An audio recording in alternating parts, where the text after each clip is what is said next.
Hey folks, it's Dr. Gerstmar from Aspire Natural Health. Good morning, good afternoon, good evening. Whenever you happen to be listening to this, I hope you're having a wonderful day. Today I just wanted to share a bit of a reflection, a little meditation, if you will. Now, if you don't know me, I am a huge reader, a huge learner. It's always been a part of my identity. I was one of those kids who loved to read, always read a lot of books, and that's continued through my life. I mean, I love cracking open whether it's a good nonfiction book and learning something new or different, whether it's a good fiction book and getting lost in a story, an interesting story or a different world, a big, huge sci-fi and fantasy nerd about all that stuff. I love learning things. Well, recently it's January of 2020 as of this recording. Whenever you happen to be listening to this, welcome from January of 2020.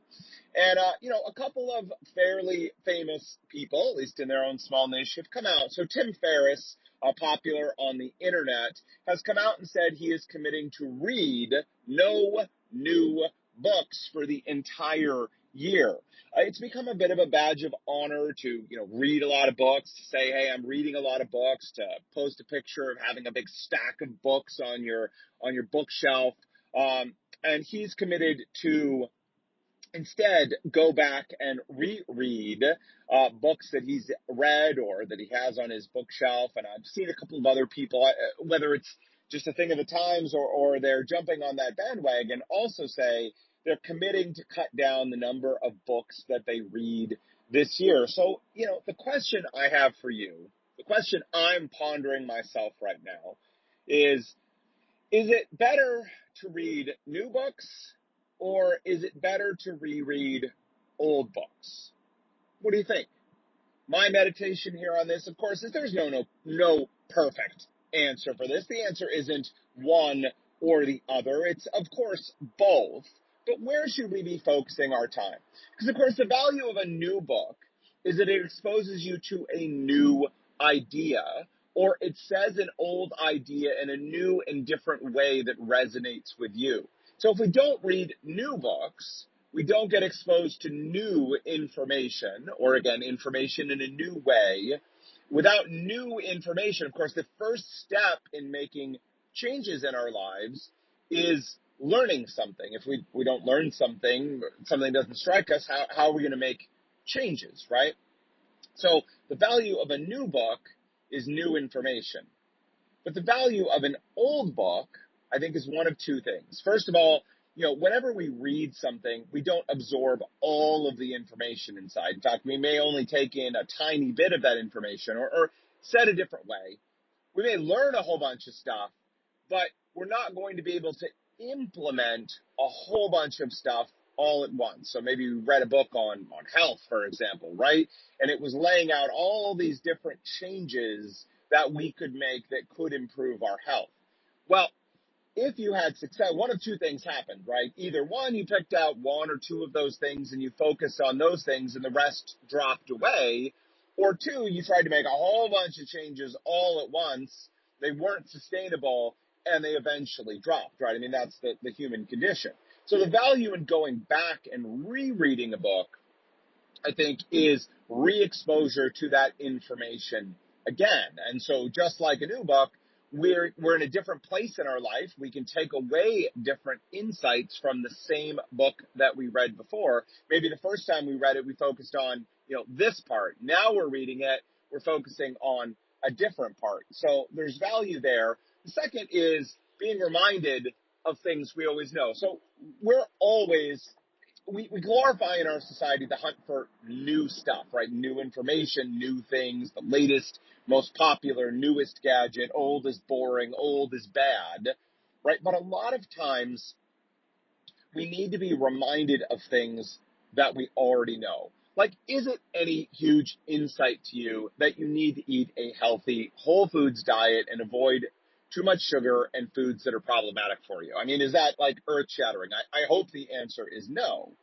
But many of us, including myself, who talks about this stuff day in and day out, often need to be reminded again, reapply it again to our life as a lens and look and see, oh, you know what, actually, this area and this area, I can work on this, or things have slipped a little over here, or I can tweak and adjust this thing over there. So while the value of a new book is on learning something new, the value of an old book is to be reminded of something that we already know, or to be presented with the same information, but we are now in a different place, and so it can strike us differently.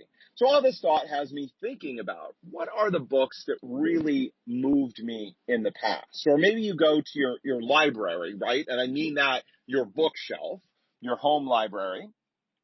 Just taking one moment to be grateful. Most of us have more books now in our homes, speaking of a library, than the libraries did in medieval times. There was something about King Henry VIII, the old king of England, and the wealthiest person in that land, and something like he had 20 books or something like that. That exact number may be off, but the bottom line is most of us in our homes have more books than the wealthiest people did, hundreds of years ago. And we take it for granted, right? But just a moment to express some gratitude for how freely this information is available to us, that past generations never had access to this stuff. All right, so back to the point of going to your bookshelf and scanning your bookshelf, and what really jumps off for you.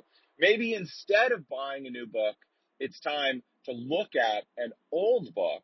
Maybe it's time to sit down and reread it again, whether it's a nonfiction book, like you're looking to learn something, or whether it's a fiction book, a good story that you deeply enjoyed before. Maybe it's time to jump back into that world and reread that story again. All right, just a reflection from me today, as someone who loves books, thinking about, when is the time to read a new book, and when is the time to revisit an old book, an old friend, relearn what we've already learned before, because there's tremendous value in it. What do you think?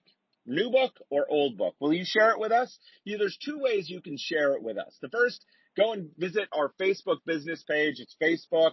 Just search for Aspire Natural Health. You'll see our business page. Leave us a comment. Read a new book or read an old book. Or if you want to delve a little bit deeper, here's what I want to do. I want to invite you to join us on our private, exclusive Facebook page. You can join us on our Facebook business page. That's public. That's available for anybody. You're welcome. Please join us there. But if you want to join us exclusively, if you'd like to be part of a community of like-minded people, of people on a health journey, of people who are committed to living a healthy life in a society that, if we just go with the flow, is going to make us sick, then join us at the Aspire Natural Health Academy. That's the ANH Academy. Just go to Facebook, type in ANH Academy. We'll pop up. There are 3 super quick, super easy questions that you can answer. It'll take you less than 1 minute to answer those questions. You can come on in, be part of our family, be part of our community of people in the ANH community, all working towards our health goals. And as one of the first things, leave me a comment, new book or old book. I'll appreciate it. Love to read it. All right, folks, that is it for me today. Until next time, take care.